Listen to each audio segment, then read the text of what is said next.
एक दिव्य यात्रा सोमनाथ ज्योतिर्लिंग की। नमस्कार दोस्तों, आज हम सोमनाथ ज्योतिर्लिंग के महत्व, विशेषताएं और आध्यात्मिक रहस्य को आप तक पहुंचाने की कोशिश कर रहे हैं। जानकारी अच्छी लगे तो हमारे चैनल को लाइक सब्सक्राइब जरूर कर दीजिएगा। भारत की पवित्र भूमि पर स्थित 12 ज्योतिर्लिंगों में से प्रथम और सर्वप्रमुख माना जाने वाला सोमनाथ ज्योतिर्लिंग न केवल शिव भक्तों के लिए बल्कि भारतीय संस्कृति, इतिहास और आस्था के लिए भी अत्यंत महत्वपूर्ण स्थल है।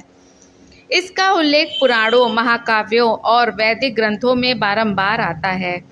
यह स्थान शिव की अनंत सत्ता, पुनर्निर्माण की शक्ति और सनातन धर्म की अमरता का प्रतीक है। सोमनाथ मंदिर भारत के पश्चिमी तट पर गुजरात राज्य के सौराष्ट्र क्षेत्र के गिर सोमनाथ जिले में स्थित है। यह मंदिर अरब सागर के किनारे विराजमान है, जहां समुद्र की लहरें सीधे शिवलिंग को प्रणाम करती हैं। यह स्थान प्रभास क्षेत्र के नाम से भी प्रसिद्ध है। सोमनाथ ज्योतिर्लिंग का वर्णन शिव पुराण, स्कंद पुराण और पद्म पुराण जैसे ग्रंथों में मिलता है। इसके साथ कई पौराणिक कथाएं जुड़ी हुई हैं। पहली कथा सोमदेव की। सोमनाथ नाम की उत्पत्ति चंद्रदेव यानी सोम से हुई है। चंद्रमा ने दक्ष प्रजापति की 27 पुत्रियों से विवाह किया था, लेकिन वह केवल रोहिणी से विशेष स्नेह रखते थे। इस पक्षपात से रुष्ट होकर दक्ष ने चंद्रमा को श्राप दे दिया कि वह क्षय रोग से पीड़ित हो जाएगा। चंद्रमा ने महादेव की तपस्या की और प्रभास क्षेत्र में जाकर उनका पूजन किया। महादेव ने प्रसन्न होकर उन्हें वरदान दिया कि वह प्रत्येक माह कृष्ण पक्ष में घटेंगे और शुक्ल पक्ष में पुनः पूर्ण हो जाएंगे। तभी से चंद्रमा की कलाएं घटती बढ़ती हैं। चंद्रमा ने आभार स्वरूप यहाँ एक सोने का मंदिर बनवाया और शिव को सोमनाथ के नाम से प्रतिष्ठित किया। दूसरी मान्यता है कि रावण ने भी प्रभास क्षेत्र में आकर शिव जी की तपस्या की थी। बाद में श्री कृष्ण ने इसी क्षेत्र में देह त्याग किया था, जिससे यह स्थान मोक्षदायिनी भूमि माना जाता है। ज्योतिर्लिंग का अर्थ होता है प्रकाश रूपी लिंग। जब ब्रह्मा और विष्णु में श्रेष्ठता की प्रतिस्पर्धा हुई, तब शिव ने एक अग्नि स्तंभ के रूप में प्रकट होकर उन्हें यह दिखाया कि वह अनादि और अनंत हैं।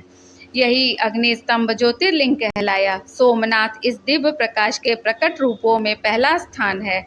सोमनाथ मंदिर न केवल धार्मिक बल्कि ऐतिहासिक दृष्टि से भी महत्वपूर्ण है। यह मंदिर बार बार विध्वंस और पुनः निर्माण का प्रतीक बन चुका है। इसे कम से कम 17 बार नष्ट और पुनः निर्मित किया गया। कुछ प्रमुख हमले इस प्रकार हैं। महमूद गजनवी द्वारा आक्रमण। यह आक्रमण सबसे प्रसिद्ध है। गजनवी ने मंदिर की अपार संपत्ति को लूटकर उसे ध्वस्त कर दिया था। कहा जाता है कि हजारों की संख्या में शिव भक्तों ने मंदिर की रक्षा करते हुए अपने प्राणों की आहुति दी। अलाउद्दीन खिलजी और औरंगजेब द्वारा आक्रमण। इन शासकों ने भी मंदिर को ध्वस्त करने का प्रयास किया, लेकिन स्थानीय राजाओं और भक्तों ने सदैव इसे पुनः खड़ा किया। स्वतंत्रता के बाद इसका पुनः निर्माण हुआ।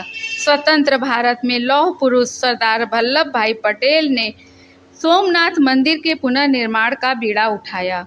उन्होंने इसे राष्ट्रीय अस्मिता का प्रतीक बताया। बाद में राष्ट्रपति डॉक्टर राजेंद्र प्रसाद ने इसका शिलान्यास किया और कहा, हमारे पुरखों ने नष्ट कर दिए गए इस मंदिर को बार बार बनाया। यह हमारी आत्मा की अमरता का प्रमाण है। सोमनाथ मंदिर भारतीय शिल्पकला का अद्भुत उदाहरण है। यह भारत के अक्षांशीय गौरव का प्रतीक है। यह 12 ज्योतिर्लिंगों में पहला है। हर शिव भक्त के लिए सोमनाथ यात्रा जीवन की एक महत्वपूर्ण आध्यात्मिक उपलब्धि मानी जाती है। यहाँ रुद्राभिषेक, जलाभिषेक, दुग्धाभिषेक प्रमुख पूजन विधियां हैं। महाशिवरात्रि पर लाखों श्रद्धालु यहाँ दर्शन हेतु एकत्रित होते हैं। प्रत्येक वर्ष की कार्तिक पूर्णिमा पर एक विशाल धार्मिक मेला लगता है, जिसमें दूर दूर से श्रद्धालु आते हैं।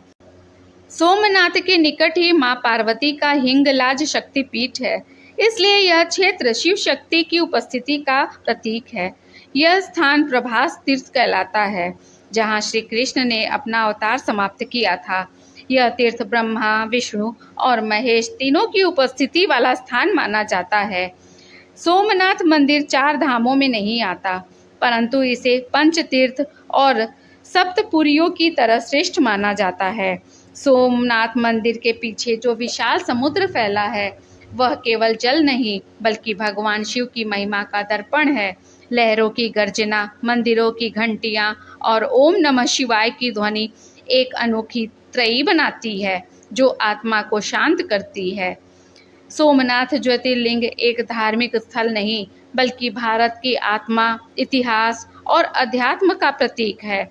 यह मंदिर बार बार तोड़ा गया, लेकिन हर बार पुनः खड़ा हुआ। यह हमें सिखाता है कि सच्ची श्रद्धा और संस्कृति को कोई मिटा नहीं सकता। आज भी जब सूर्य डूबता है और सोमनाथ के शिखर पर आरती होती है, तो ऐसा लगता है मानो शिव स्वयं सागर की लहरों पर सवार होकर दर्शन दे रहे हों। ओम नमः शिवाय, हर हर महादेव। यह था सोमनाथ ज्योतिर्लिंग की महिमा का वर्णन। ऐसे ही अध्यात्म से जुड़ी कथाओं और कहानियों को लेकर हम फिर उपस्थित होंगे। तब तक के लिए नमस्कार।